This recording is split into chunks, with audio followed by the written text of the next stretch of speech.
Chapter 11, Part 2. The wagon bounced crazily along the uneven sidewalk. Twice it tipped over. What did it matter? Thought Evan angrily. There's no lemonade to spill.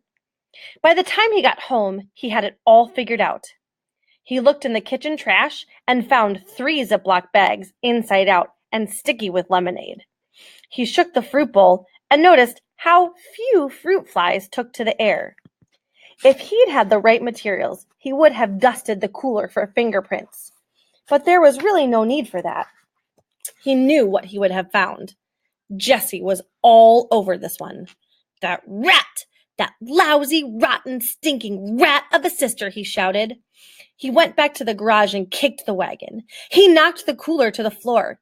He tore up his lemonade on wheel sign into a dozen pieces. He was going to lose. She had $100, he was sure of it, and he had just 62 left. Tonight, before the fireworks, when they counted their money, she would be the winner, and he would be the loser. Winner takes all. Loser gets nothing. It was so unfair. Evan stomped upstairs to his room. He slammed the door so hard it bounced open again. When he went to close it, he was staring across the hallway straight into Jessie's room. He could see her neatly made bed covered in couche pillows, the poster of Bar Harbor from their trip to Maine this summer, and her night table with Charlotte's Web at the ready. Evan crossed the hall, then paused at Jessie's door.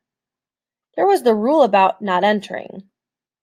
Well, she'd broken the rules first. Even though there wasn't really a rule about fruit flies and lemonade, it was clearly a dirty trick. Evan walked in and went straight to Jessie's desk drawer. There was a fake pack of gum inside the key. Did she really think he didn't know where she hid it? He'd seen her slip the key inside the box when he was passing by on his way to the bathroom. Jessie was smart, but she wasn't very smooth. He'd known for months where the key was hidden. He just hadn't bothered to use it. Until now. It took him a while to find the lockbox. He checked under the bureau drawers first, and then under Jessie's bed. But finally he found it hidden in her closet. Again, not very smooth. Evan carried the key and the lockbox back to his room and sat on the bed. He put the key in the lock and opened the top. Then, the moment of truth. He lifted out the plastic change tray. There was a whole bunch of scraps of paper on top, and there was a folded index card, too. Evan moved these aside and found a $10 bill paper-clipped to a birthday card. Under that was an envelope labeled Pre-War Earnings, with $4.42 inside it. That was the money Jessie had had before the Lemonade War began. She'd kept it separate, just like she promised. Next to it was a fat envelope labeled Lemonade Earnings.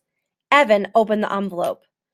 Inside, the bills were arranged by 1s, 5s, and 10s. All the bills were facing the same way, so that the eyes of George Washington, Abraham Lincoln, and Alexander Hamilton were all looking at Evan as he counted the cash. $208. There it was, the winning wad. Evan thought of how hard he'd worked that week, in the blazing sun, in the scorching heat. He thought about the cooler full of lemonade pouring into the grass. He thought about handing over his $62.11 to Jessie, and how she'd smile and laugh and tell everyone that she'd won the Lemonade War. The guys would all shake their heads. What a loser. Megan would turn away. What a stupid jerk. Evan slammed the lid of the lockbox shut. He stuffed the envelope into his shorts pocket. He was not going to let it happen. He wasn't planning to keep the money, not for good, but he wasn't going to let her have it tonight.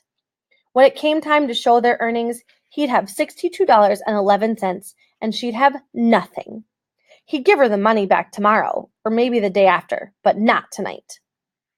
He suddenly felt a desperate need to get out of the house as fast as he could. He shoved the lockbox back into Jessie's closet and the key back into the fake pack of gum. "Hey, Mom," he shouted, not even waiting for her to answer back. "I'm going to go to school to see if there's a game, okay?" And that's the end of Chapter 11.